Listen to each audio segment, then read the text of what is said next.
What is going on, everyone? Welcome to another video. Now, you're probably thinking to yourself, wait, firstly, why has this been uploaded so early? And secondly, what is this subreddit? Now, for those of you that don't know, throughout December, I'm going to be posting 2 videos every single day to say thank you for your support over the past 9 months. So each day, there will be one r/entitled parents video posted at the usual time of 9 PM UK or 4 PM Eastern. But alongside that, there will now also be an earlier video at 5 PM UK time or 12 Eastern. Now, these earlier videos will be on a variety of subreddits, anything I can think of, anything you guys want, so drop me a comment below. What videos would you like to see? I hope that all makes sense. If you have any other questions, let me know below. But with that being said, let's get into r/ProRevenge. Landlord wants to sue us for hurricane damages. I lived briefly in Florida about a decade ago, which is where I met my partner. It wasn't long after we met that we moved in together due to my not so great living situation, renting a room from a friend who was so addicted to opioids she could barely function, and her enabler husband, oh god. We found a nice little 2-bedroom house that was owned by an elderly couple that lived just a few blocks away. Everything was okay. We did find cockroaches after we moved in, which was quite shocking as I am extremely clean and have never had roaches before. And when we told the landlords, they told us they were not roaches but palmetto bugs. FYI, they are the same thing. And they refused to have an exterminator come in. That was the first bad sign. Then a hurricane blew in. This was Florida after all. It was only a Cat 1 or Cat 2, I don't really remember. But there was substantial damage to the roof and a lot of water had gotten in.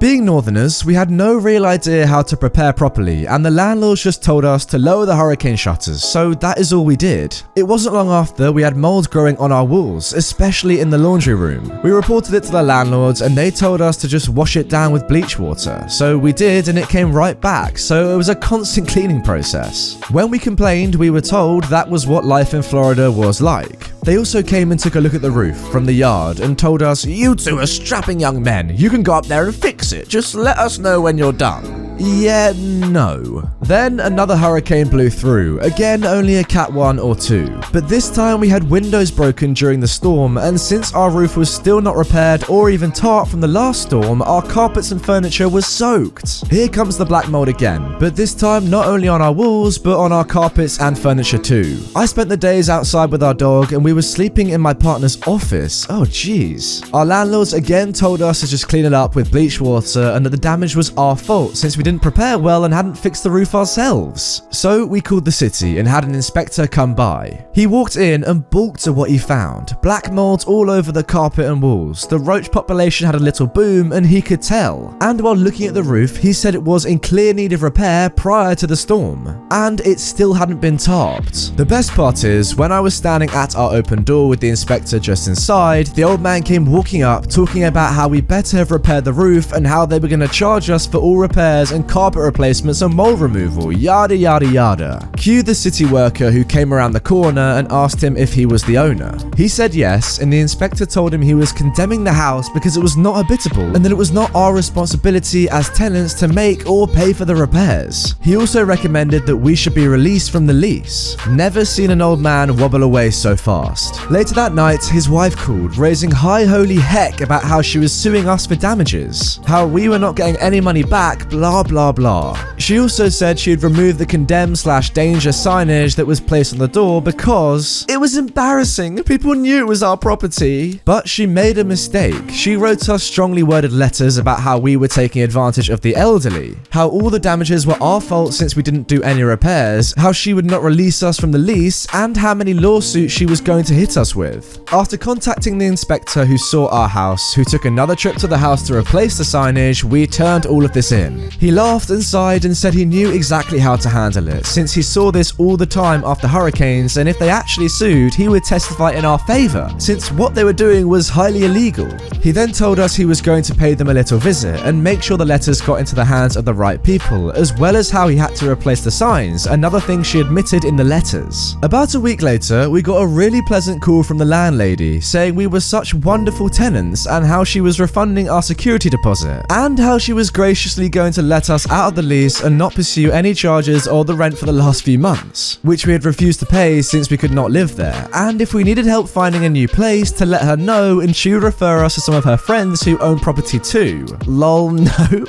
We did learn, because we were watching the situation, that the house had to be gutted and completely remodeled. We actually parked up the road with some takeout and watched a crew haul out sheetrock and carpet. They could have saved themselves thousands if they had just called a roofer and someone to clean up the mold instead of making us call the city and have the house condemned, and then do whatever they did to make them change their minds and everything else. Still wish I could have been there when they were confronted by inspectors the second time. The first was glorious. Well, if you didn't know what this subreddit was about before this story, you probably do now. To summarize, the landlord expected the tenants to repair the damage from a hurricane themselves, and then when another hurricane caused even more damage, the tenants had the house condemned and the house had to be gutted, costing thousands. Now that is some sweet revenge that you love to see. Moving on to our second story. Hit my car and try to get away, I'll track you down and make you pay double. So me and my fiance at the time, who's now my wife, were driving around looking for dresses for her bridesmaids to wear for the wedding. We'd been going from place to place looking for something she liked, but we'd had no luck. We had just finished leaving David's bridal and were leaving the plaza. It had been raining a lot, so the roads were slick. As I reached the intersection of where the plaza met the road to turn out, another car came turning in. Unfortunately, he didn't brake soon enough and skidded into the front end of the driver's side. Thankfully, everyone was okay. We got out of our cars and looked at the damage. His car, of course, was completely unharmed, and mine had a minor dent. He looked about 45-ish and had his son in the car with him. We exchanged names and phone numbers. He let me know he was on the way to work, and I told him we were just wedding shopping. I was 22 at the time and very naive as to what to do in case of an accident. He told me that we both seemed pretty busy and that we should just handle it ourselves since we were both busy. We didn't call the police, my mistake, and he told me to get the damage looked at to see what it would cost. I took the car in 2 days later and they quoted me $1,100 for the bumper to be replaced. I texted him and he told me he will be getting scholarships in 2 months when he goes back to school and he would be able to pay me in cash then.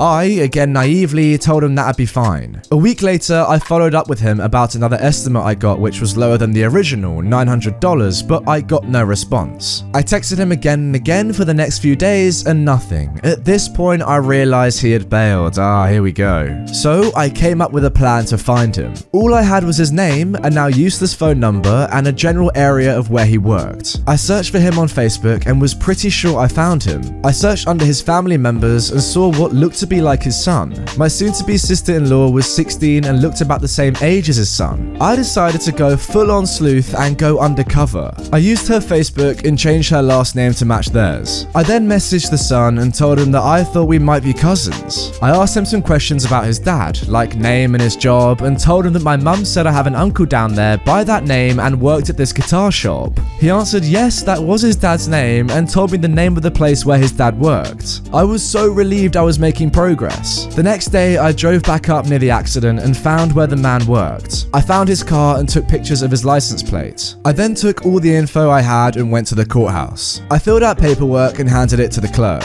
The clerk told me they could either mail the form to his work address, or if I paid $25, I could have an officer hand deliver it. Of course, I paid the $25 just to embarrass him at his place of work. A few weeks later, we were summoned to the court to see if we could work things out before going to an actual hearing. He showed up and we sat down with a mediator. She explained everything to all of us. I told him I didn't want to do this, but he stopped responding. He replied that his phone was stolen, so he had to get a new one. In my mind, a phone being stolen doesn't equal changing your phone number. I knew he was lying.